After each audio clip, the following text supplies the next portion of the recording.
Hello, everybody, and welcome back to the Predictably Unpredictable podcast, where the only thing that's predictable about us is that we are unpredictable.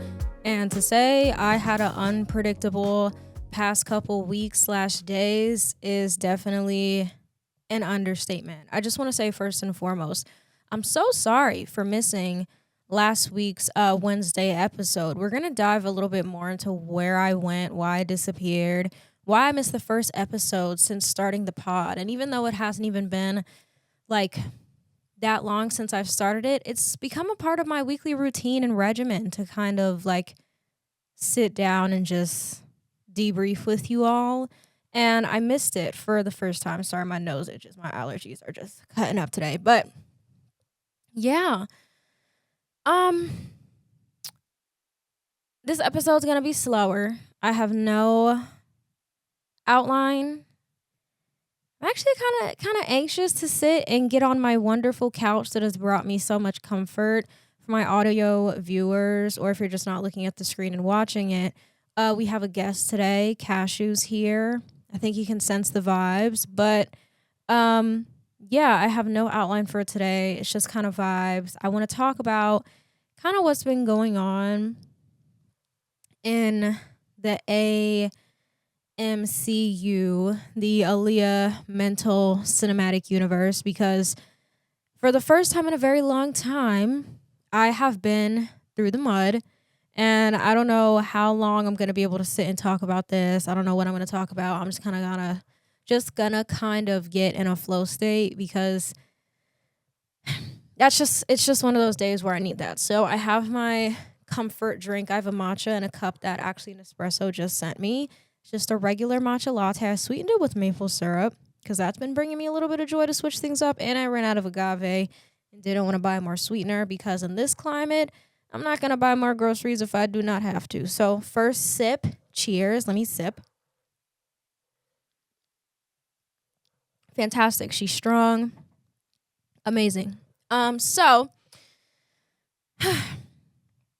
so before we get into it, there are going to be some trigger warnings. We're going to be talking about mental health, mental well-being. If you hear Cashew coughing, he just had surgery. Do you want to? Oh, not surgery. Well, he did have surgery. He had dental cleaning, which requires surgery. But yeah, so he just did that like 4 days ago, and he's fine now. But that baby had to get his teeth cleaned, because you should always take care of your dog's health and teeth on top of yours, which I was neglecting for a few weeks. So if you hear anything in the back, please disregard him. He's still getting, I don't know what it is, but I feel like after dogs have surgery, they cough a lot because they have to get under anesthesia. And I'm like 99% sure that requires tubing down the throat. Cashew's tube down his throat is probably the size of a straw, if that, because he's so little. But he is here in his sassy new harness, which is actually a cat harness, because he's so little. So if you're watching visually, you're in for a treat, because this diva's sitting here with us today. But so I'm just gonna say right off the bat, it has been no secret that I have had my fair share of mental health issues, traumas, episodes, and I've been very open literally since I was a teenager about these weird periods of my life where I'm feeling down. It's very hard to do the bare minimum, and things like that. So it's just kind of a part of my life for me to have some mental health struggles. It's a lot of people in my family deal with things such as depression, anxiety, bipolar, and a plethora of other things outside of that, along with like physical health issues. So this isn't new to me in terms of like it being a thing, like mental health being a being within my life and something I experience pretty much on a daily basis. If you're new here or have not been around for that long, I have always struggled with some sort of depression and anxiety, and in COVID times, jump scare, I ended up spending some time during that summer really getting to get the help that I needed, and I ended up getting diagnosed with bipolar type 2, which is the one where it's more depression based than mania based, which means when I'm not violently depressed, I'm like not extremely manic. Like I'll have manic tendencies, but not like, oh, I'm gonna go get pregnant and have a baby. Like I'll like stay up for like days or like try to do everything at once. Like that's my mania. So I was diagnosed with bipolar at 18. July of 2020 is when I got diagnosed, and that was just kind of it. I got on medication. Life started kind of balancing out after years and years of having these like 2 to 4 week periods of lows, highs, lows, highs, lows. I was tired of it and I had a really bad episode. And then I wound up getting diagnosed, and I started learning more and more about my condition and things like that as the years went on. And as the years went on, I've noticed that my periods and episodes have dwindled down to almost nothing. But I still felt like something was wrong. And especially after I finished college, because I graduated college in 2023. So I graduated a whole year early. I graduated at 20 years old. And as the months went on post grad, I still felt like there was something a little bit wrong. But I thought that was just a part of like the post grad blues. Like I feel like everybody has post grad blues, especially when that fall, like that first fall and winter, or even like spring, because mine lasted like a while, like almost probably like a year or two, because it's your first time where you're detached from something that has been a part of your life since you were like 5 years old. So it's like you kind of got to find things about yourself that you've never had to and fill in that new blank slate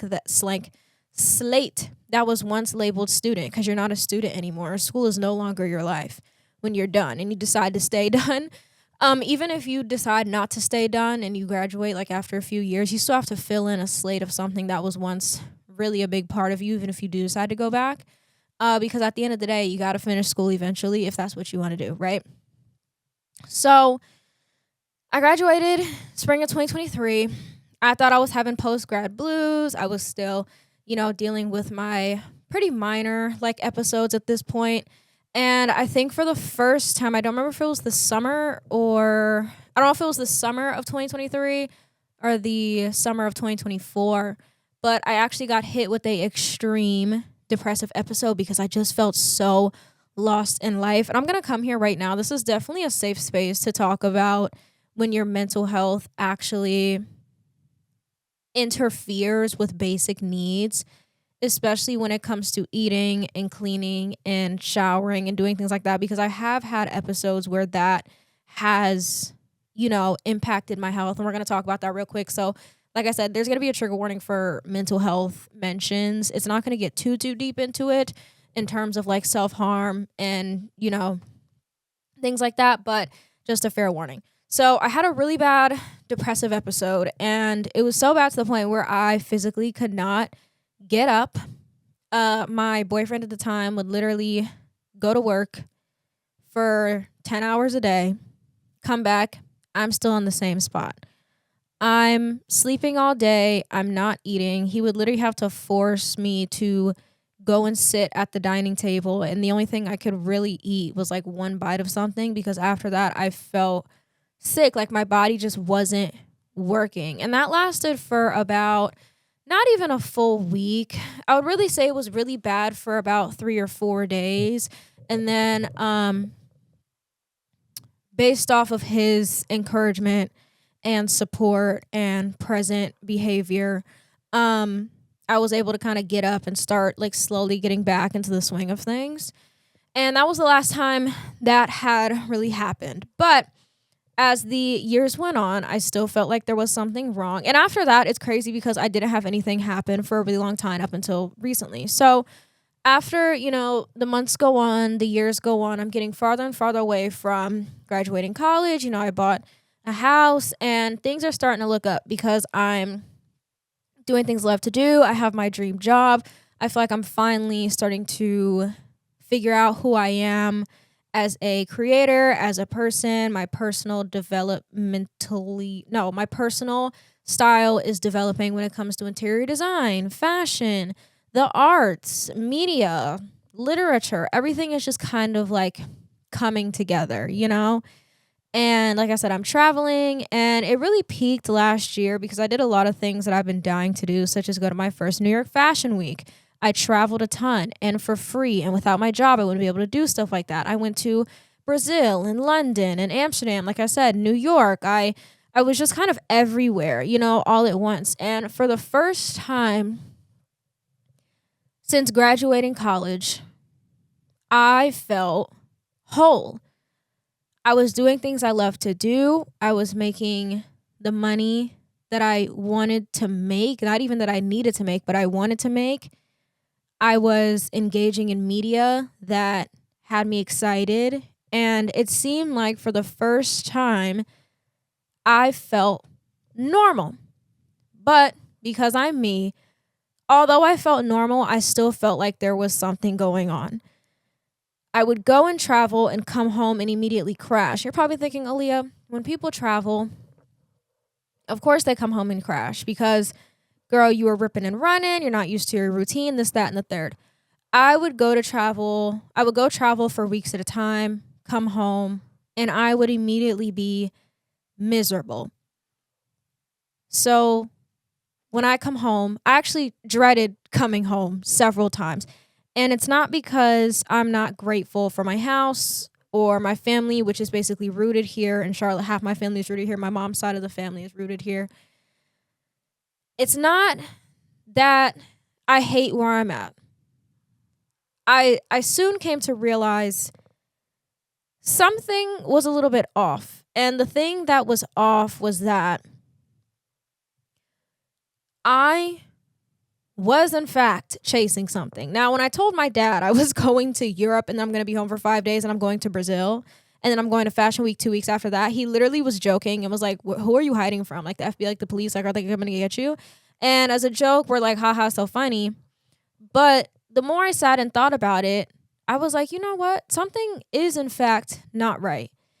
And the entire year of 2025, leading up to these travel moments, I had been noticing that I cannot go a day without feeling fully energized. I'd wake up tired. I noticed that it's very hard for me to start things that I'm not necessarily excited about. I noticed that it takes me so long to get going in the morning because I had to constantly pick a starting point.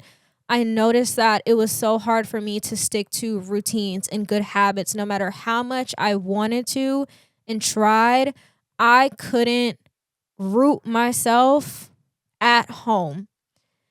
And the thing that really set it off was I was talking to one of my friends and we were talking and he asked me a question. And, I answer the question. It usually takes me a long time to get to a question, but I essentially circle back. And he made it known to me and said, have you ever been diagnosed with ADHD? And I was like, no. Why? He was like, you should probably go. And looking back at it, shout out to him, because without him, I would not have went and got tested and diagnosed within the same day. But I ended up going in October of 2025 and got diagnosed with ADHD. I explained what was going on. It was hard for me to start things. Can't stick to routines. The death of me. I get bored super easily. And just a whole other plethora of things. I would read my MyChart notes, but we're not going to do that. But just now, it was a whole thing. And we didn't even do a screening because my nurse practitioner, shout out to her, was like, oh, baby, I'm not even going to give you the screening because but the closet's see-through. Like, it's see-through, babe. And within an hour of talking to a nurse practitioner, I was diagnosed, prescribed medication, and referred to further help such as therapy if I wanted to take it for ADHD at 23 years old. So, after dealing with a bipolar diagnosis at 18, I turned around 5 years later, got diagnosed with something else. And I made this note to the nurse practitioner and I told her, well, was my bipolar diagnosis wrong? She was like, no, I don't think it was, but ADHD is known to fuel anxiety and depression for several things. I'm not a nurse practitioner or anything like that. Pretty sure we know that. I'm sitting here with a mic. If I was a nurse practitioner, I would be in a hospital somewhere, helping people. But getting diagnosed and prescribed medication and taking it for the first time, I remember that day that I first took Vyvanse for the first time, because that's what I'm on. I was going to Chicago for a brand trip with not Tropical Smoothie, Naked Smoothie. Shout out to Naked Smoothie. And I remember taking that Vyvanse, and for the first time, I think, in my life, I did not hear 10,000 voices in my head at the same time. And it officially has been 5 months, well, almost 5 months exactly, since getting diagnosed and getting medicated with ADHD, that I felt myself, what it seemed like overnight, crash and burn. And I don't necessarily know what kind of set it off. I don't think it was me overworking myself, because if anything, this is the best work-life balance I've ever had. I don't think I was burnt out. I don't know what it was, but something seemingly overnight set my brain downwards into a spiral I had not seen in years. And it genuinely scared me. This happened, when did this happen? I don't think it was 2 weeks ago. It might have been a week. It was in April. I don't know. But it was a Tuesday night. I was here. I was not here alone. And I, for some reason, could not bring myself to get up and take my nightly shower. Now, anybody who knows me personally knows my favorite part of the day is taking my shower and laying down.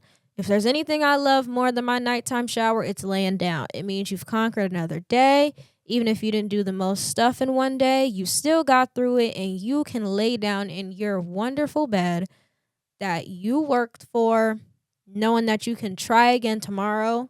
And once you finish tomorrow, you can lay down again. It's like a reward. It physically took somebody else to pull out clothes and put me in my bathroom to shower. I showered. I even put on lotion. I literally, mind you, that's my favorite part. One thing I'm going to do is moisturize. Literally washed, dried, still kind of wet because I didn't even care. Put my clothes on and laid on my bed and just sat there. And for the life of me, for the first time in years, I did not feel anything. I was completely zoned out. I wasn't thinking. I was actually spaced out. I was being spoken to on several accounts, and I was hearing it, but it was muffled. I couldn't hear anything. My eyes were working because I could see, but I wasn't hearing anything. I wasn't registering anything. I couldn't feel anything. I felt myself wanting to cry, but my body couldn't bring itself to do it. So, whom was here was like, okay, we'll figure this out. We're going to try again tomorrow. I wake up on Wednesday. The only reason I got up at noon the next day was to take Cashew out, which is why I got him emotional support. I got up twice on Wednesday. One was to take him out. Two was to take him out and get something to eat. I wasn't even hungry. I'm checked on again. Wednesday. Same vibe. I was able to get myself in the shower that night, brush my teeth, lay down. Thursday comes along. Still getting back in the swing of things. I still feel nothing, but I do know I have an obligation and deadlines. I half-ass everything that requires a deadline or my attention. I could literally only bring myself to do stuff for about 15 minutes before I'm exhausted again. my body shut down. My brain shut down. It was off. It was exhausted. And to this day, I don't know what triggered it. I'm convinced it just happened. But for the first time in years, I felt paralyzed and I did not recognize myself. And it reminded me of the time where I was in a state of basically paralysis and I could not do anything for myself.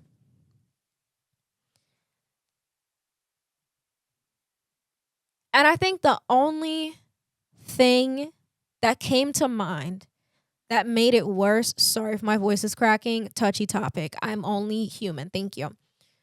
The only thing that made it worse was the amount of shame and guilt I was feeling, because what do you mean you have your dream job? You have everything you've possibly ever wanted. You're healthy. Your family's healthy. Your bills are paid in a time of crisis at that.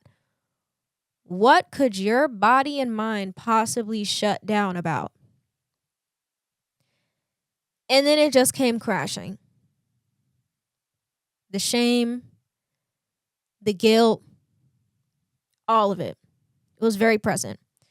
And for the second half of that week, I spent it at a friend's house, so I didn't choose to, but they wanted me there. I brought Cashew there. We were there for the rest of the week, and I was able to get back on my feet within a couple of days.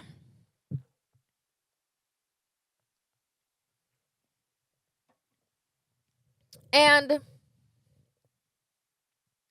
although it's been a while since this, I still find myself needing to exercise my endurance muscle when it comes to being me, when it comes to doing things such as washing my hair or working and things like that. And after some time with speaking to professionals, shame and guilt is a very, very, very common thing that happens within humans in general, but it's amped up by ADHD. And every single time I talk about anything that's with my ADHD, sorry to make like a joke, but like I think about that tweet where somebody was like, oh my gosh, I can't pick a Halloween costume. It sucks. Da, da, da. And somebody was like, oh my gosh, you people can't do anything because the person was like, ADHD makes it so hard to do. Da, da, da, da. I think about that because not that tweet like reminds me that, not reminds me or makes me feel like I should minimize what happens, but I just think it's funny because it did be like that. Like, can I do anything? No, I can't do anything. And it's not funny, like I said, and it's not me minimizing my symptoms or what I have to deal with. Cashew just shook. You good? Oh, he just wanted to be closer. He can tell the vibes are off. But me being chronically sad for a while definitely hindered my ability to live my life in a way where it was healthy. I was not taking my meds, so my dopamine and all that was just tanking. And because I didn't take it for a few days, my body was completely dysregulated. My appetite through the roof. I'm eating everything in sight. The only thing I have energy for is eating. Eating. Because my body was weaning off of a medication that it hasn't gone without in a long time. Wash day as a whole, to my non-curly girls, wash day as a whole is a sport. Mind you, I have hair that I would say behaves like 95% of the time. I do the same thing pretty much every wash day. Wash, condition, detangle, deep condition. Wash out, style, diffuse, break cast, hair done. My hair behaves. The only time and reason my hair hasn't been behaving is because I need a haircut, which I am going to at the end of this month because my curly cut needs a revamp. That aside, I washed my hair after those few days, and I swear to you, I thought I was going to die because my body was screaming, please sit down, I'm tired. Please sit down, I'm tired. I don't feel like doing this. I don't feel like doing this. And this is coming from somebody who actually has began to enjoy doing their hair. I used to not like doing my hair pre-curly cut because I just didn't know much about it, and I was using the wrong tools and things and whatnot. But after I kind of figured out what works for me and my hair, I've thoroughly been enjoying doing my hair. So I do it a lot more because I think it's fun and it's a lot easier to maintain. Things that I once enjoyed, like doing my hair, making videos, sitting and talking to my community that I've built from scratch every Wednesday at noon, became something similar to a chore, and that's when I knew something was up. So, over the past couple of days, I have been forcing myself out of this nasty, nasty, nasty dry period of shame, guilt, codependency. And I'm forcing myself to get back up and remember who I am on a daily basis. And that's why we're here on this couch today. I said all that to say I did, in fact, have one of the worst depressive episodes in a really long time. And I completely shut down. And although this was a me issue, there were people around me that would text me and I just wouldn't answer. People depend on me for pay. It's crickets from me because I'm not answering my phone. The only thing I could literally do during that time was binge Grey's Anatomy, and even then I'd fall asleep for like 35 of the 45-minute episodes, and that's being generous. It was really like I would be asleep for 40 minutes of the 45-minute episodes, and it was because I would wake up 2 minutes during the episode, I'd be up for the first 2 minutes of the episode, and that's pretty much it. And I would wake up towards the end and hit next episode on my phone and just go about my day. I logged and clocked 10 hours of screen time on TikTok. On that Wednesday, I got up twice. 10 hours on TikTok. That doesn't even sound like me because it's not. And I've made it very known over the past couple of weeks and months and years that I am very selective when it comes to dealing with my mental health struggles, because at the end of the day, as much as we like to dog on parasocial relationships, there's still always going to be a thing, and there's always going to be hundreds or thousands of people who care about my well-being. At the end of the day, I go through things and end up coming out of them successfully or not successfully, but I come out of them, and I've always looked at that stuff as a way to share my story so people, A, don't feel alone, and 2, so if they do feel alone, they know how they can get out of it, even if I'm somewhat of a stranger to them that they've just watched on the internet for a few days, weeks, months, or years. And I say this to say,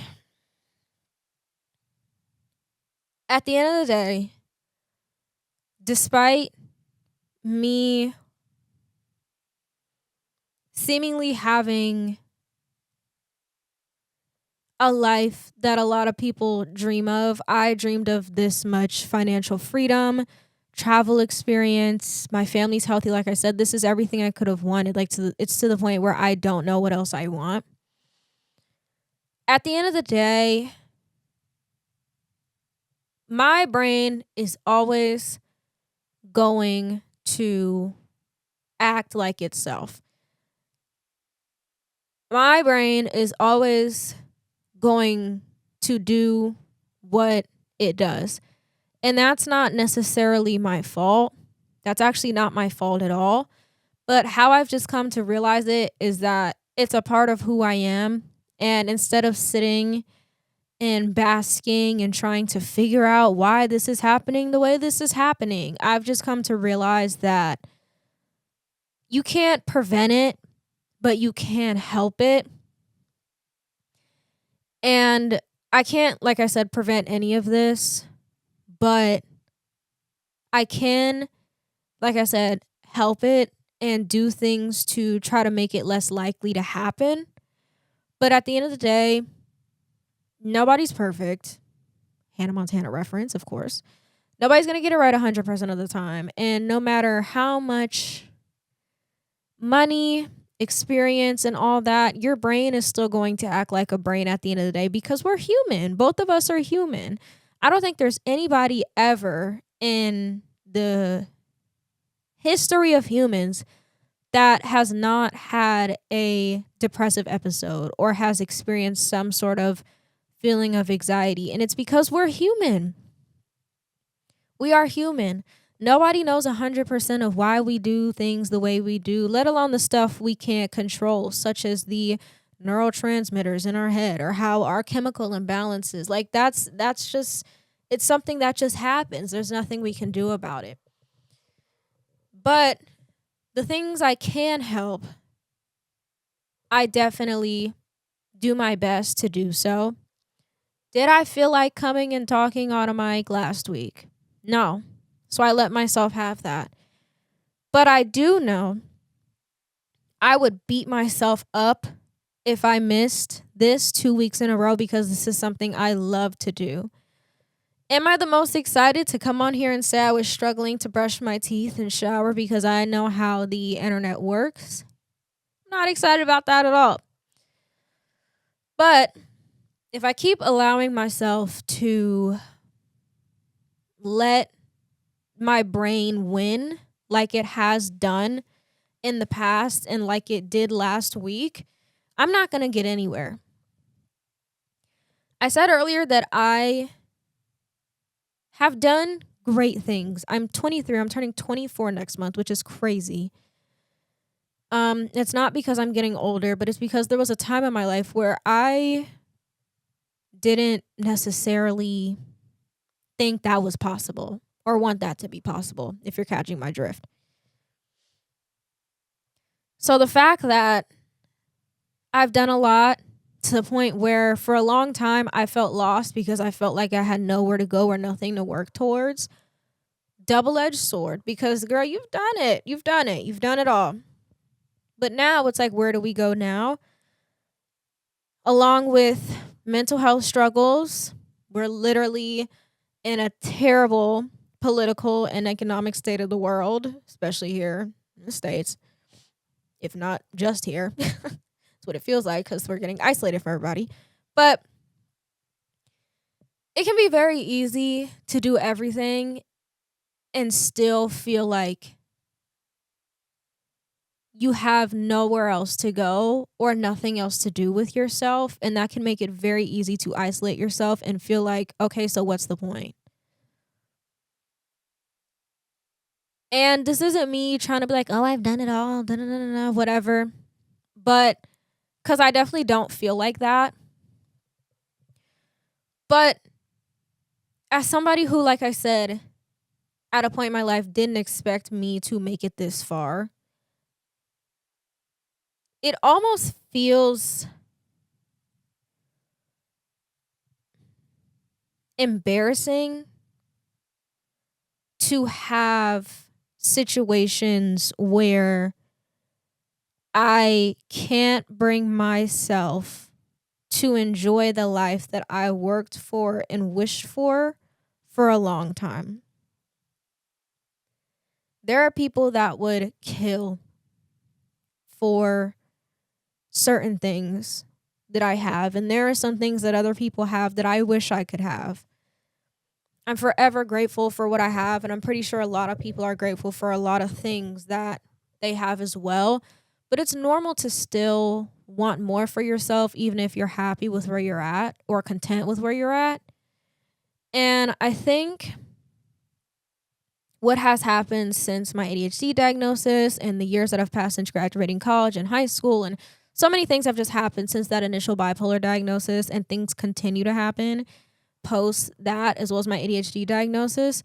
But I think the thing that I'm still very confused about is, like I said, I don't understand how I'm able to have all this and maintain this life that I've wanted for so long. And I'm genuinely proud, but I still have those days where I just can't bring myself to do it. And I know I just said that we're all human. We're not going to have it perfect all the time. But to anybody, that doesn't make any type of sense. You know what I mean? And as the months have gone on, like I said, this has been the first time that I genuinely feel like my old self. And like I said, it's not burnout. It's not because I was tired. But I think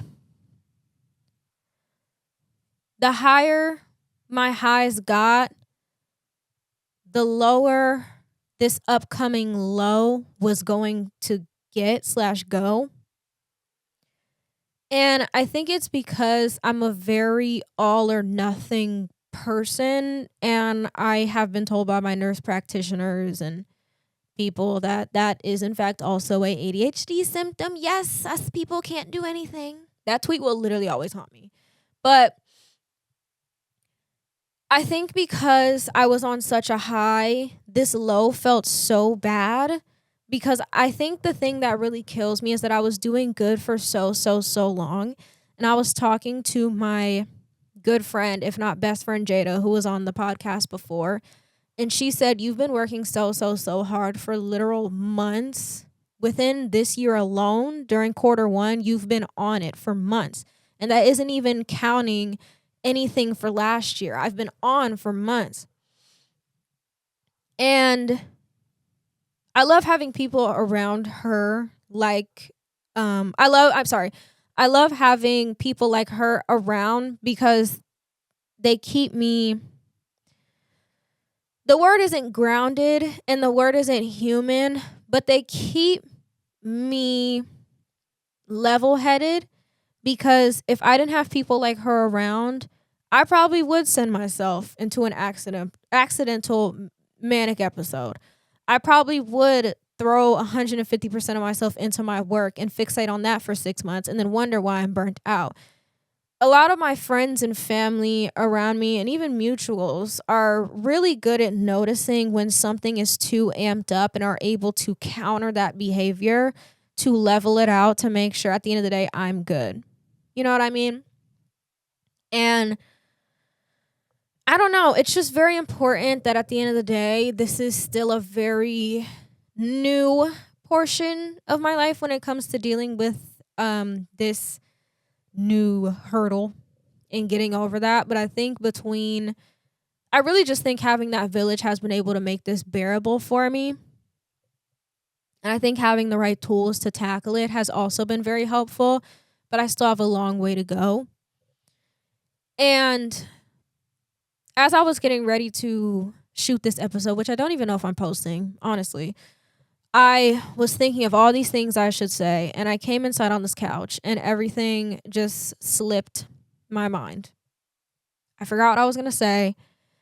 And honestly, I'm thinking it's because, not that it didn't matter, but because I think I trusted myself to say the right thing and say what I needed to say to where I feel fulfilled.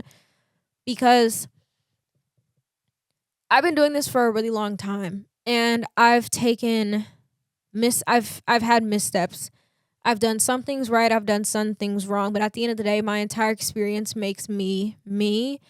And my one goal for starting socials way back when I was 11 or 12 was to find community, and as I became a teenager, to help people, because that's what makes me feel fulfilled. I think when I sat down and just trusted myself to be honest and open, that was me going back to what I started this for. And although I have found my community and I help people every single day, whether it's being entertainment or comforting people or giving valuable tips and teaching people things, I'm still doing what I want to do. And although I rarely show up scared when it comes to doing this whole social media thing, for the first time, I have been scared to come and sit on this couch and talk about my mental health journey in not grave detail, but in more detail than I have in a long time. And I've done it scared before, but this is the first time in a while that I've been scared. And I've said this in previous episodes before, but my mom always told me when I was younger, the more uncomfortable and the more scared you are to talk about something is probably a sign that it's something that you should talk about. The more uncomfortable and scared you are, the more you should probably talk about it. And as somebody who's grown up on the internet as a user and a face on it, I have seen things and experienced things that a lot of people have not seen or experienced, and that's what makes everything my personal experience. And between my background, my experiences, all that, that makes me me.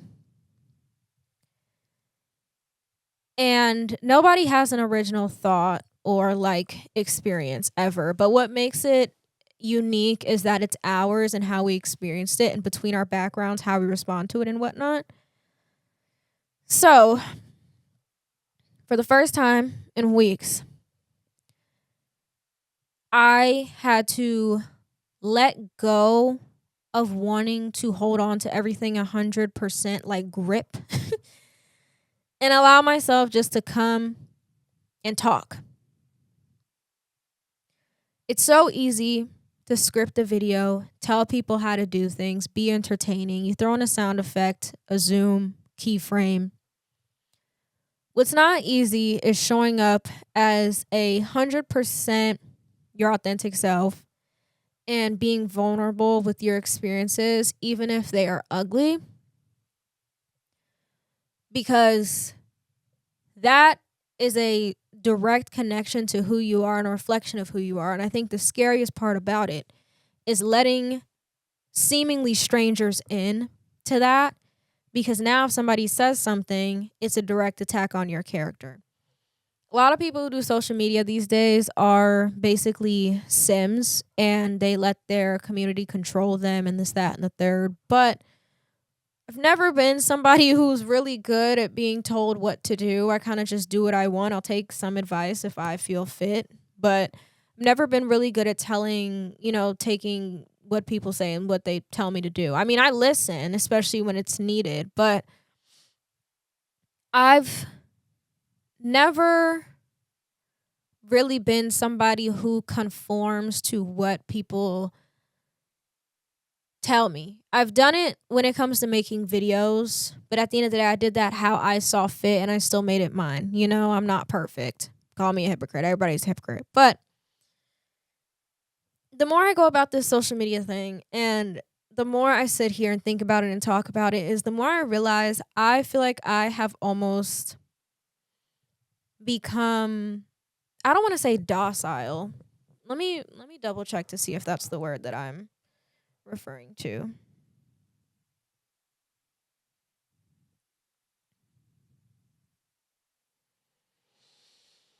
I guess docile, yeah, because it's like a word for submissive.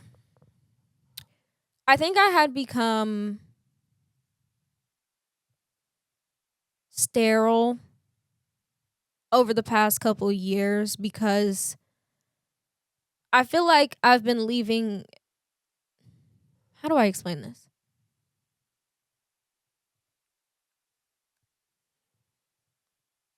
I show up every week on camera, whether it be the podcast, a YouTube video, a TikTok, Instagram post, as myself. That's one thing nobody can ever take from me. Ever. I show the good, the bad, the ugly, and I show up as who I am.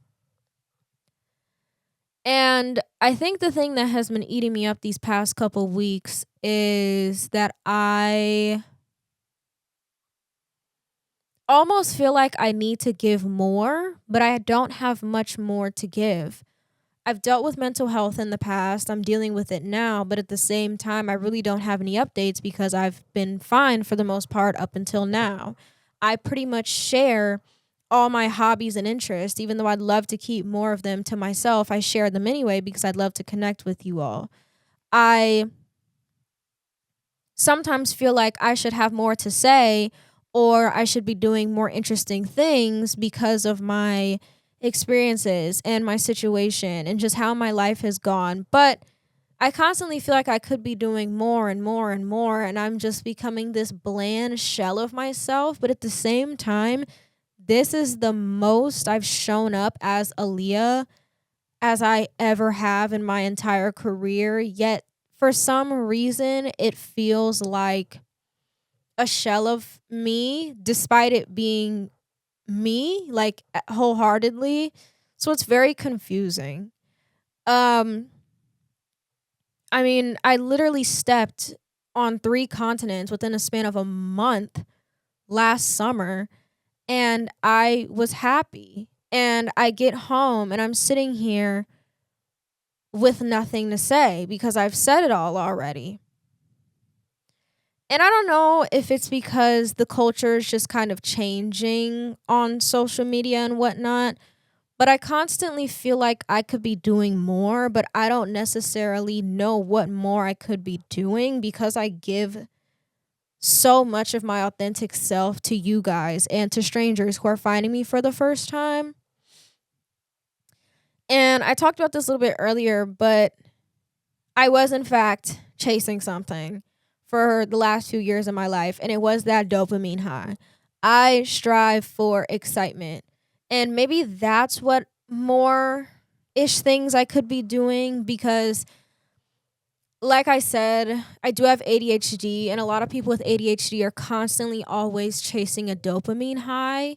And I think that's why I struggle so much with feeling like I should be doing more and more and more, whether it be more traveling or spending more money or having more experiences or having more friends. It's always more, more, more because my brain is what craves that.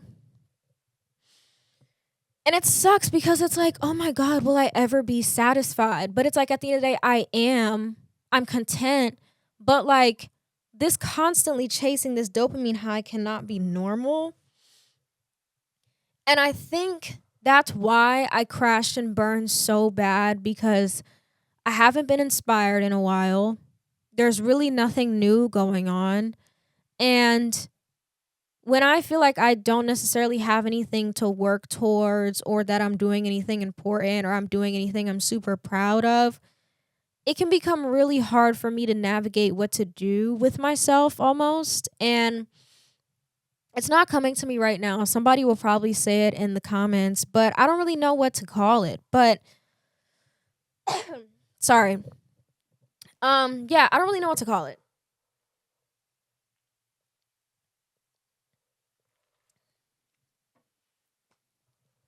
It's my first time on this earth as a human doing this thing. And I don't know what I'm doing.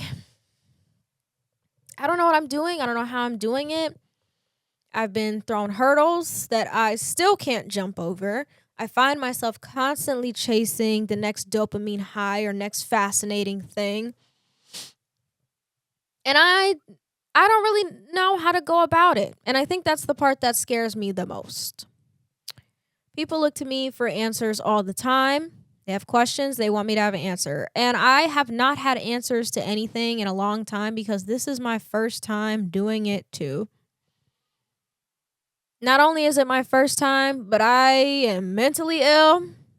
My brain don't function normally, so I really don't know what I'm doing. And despite all odds, I still want to try. I still am going to try, and that's all I can really do.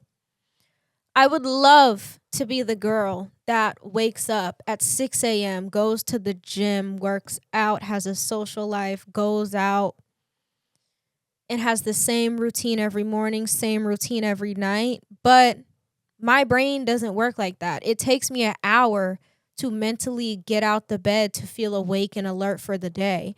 My brain won't quiet down to figure out what to do first until I take my meds. I don't see anything within my everyday that's something that I don't know. I don't know. I don't know what's going on. I don't know what's going on. I don't know what I'm going to do. I'm just kind of here, just vibes, you know? But I think the way I'm going to end this episode, this is definitely a short episode, which I apologize for. But I wanted to say, I don't know who needs to hear this. I'm just going to talk. I don't know what's going to come out of my mouth.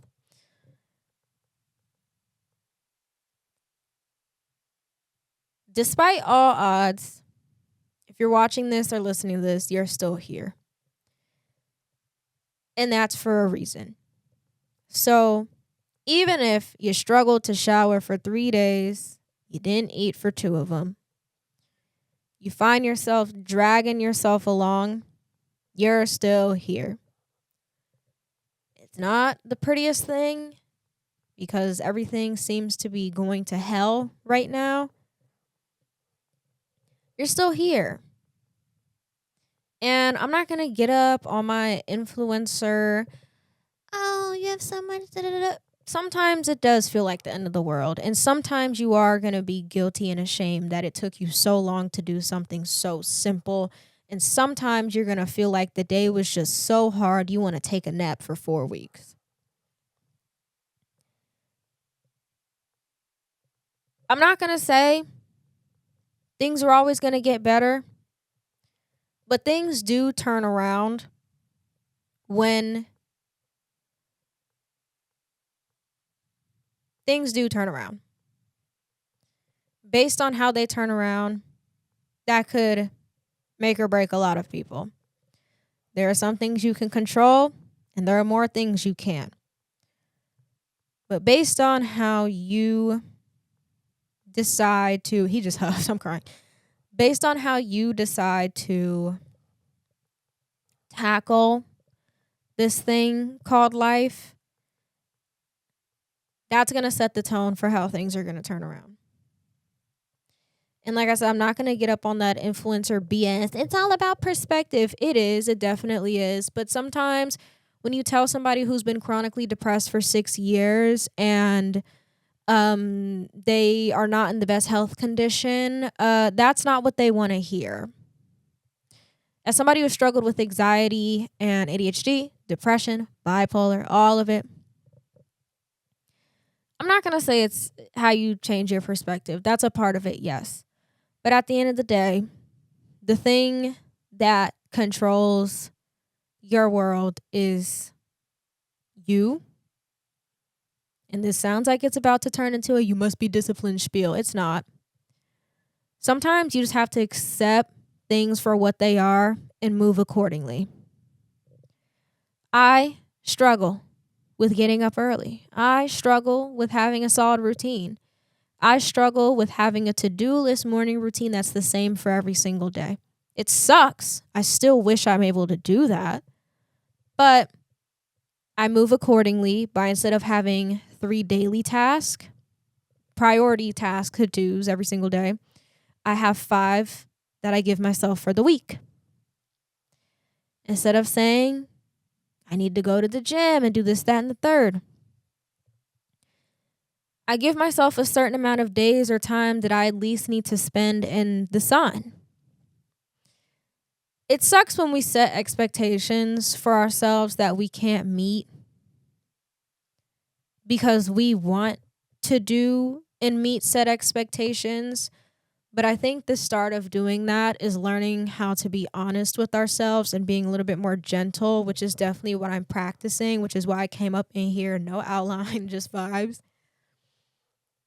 And I hate to say it, but sometimes your brain is going to win. Sometimes it's going to beat you. Last week, my brain beat me up. It beat me to a pulp. But because of everything we talked about, and also I'm really resilient despite me having those episodes, I refuse to allow myself to sit for weeks at a time because I just know that I'm capable of doing these things. I'm capable of doing hard things. And the hardest thing is getting yourself up after if you've fallen down and keep falling and you stayed down. But honestly, the feeling of getting yourself back up on your feet after you've been struggling and down bad for so long, I'm not going to lie, it's not a good feeling, but it is one that you should be proud of, and it is one that I'm proud of today because I've been putting off sitting and talking to myself for almost an hour after I said I don't know how long this episode is going to be. And although this took so much energy out of me and I'm feeling feelings of anxiousness, embarrassment, um, and almost like insecurity, feeling feelings of insecurity, I still showed up. I did what I needed to do. And that's something I'm going to be happy about this week. Sometimes the smallest things are the biggest wins, and we can't ridicule.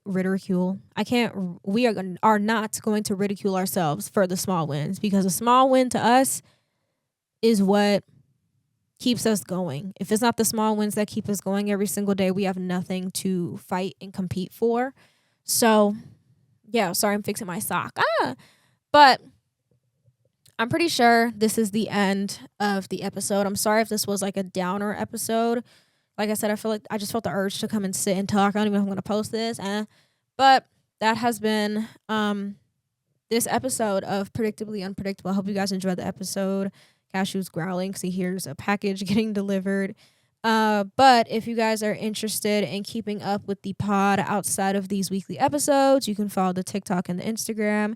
And we post episodes every single Wednesday at noon Eastern, 9 a.m. Pacific. Cashew's just having a time. He literally felt me like feel a little bit like weight off my shoulders, and he literally just exited the studio, right? But yeah, I hope you guys enjoyed this episode. I'm sorry if it was a downer again, but I just really felt the urge to come and talk and kind of explain a piece myself that I don't necessarily find the urge to talk about often. But if you guys like the episode, make sure you like this video if you're on YouTube. Make sure you save this on Spotify and give us a rating if you've been listening for a few weeks. And I hope to see you all next Wednesday for the next episode of Predictably Unpredictable. I've been your host, Aliyah, and I will see you all very soon. Kasha, do you have anything to say? You want to give everybody a kiss? No? Okay, well, my security guard is feeling very secure right now, so I'm going to go ahead and go, and I will see you guys next week. Bye, everybody, and stop letting your brain win. Let it win another. You can let it win sometimes, but you have to come out on top. What does President Snow say? Snow lands on top. We land on top always. Okay, bye.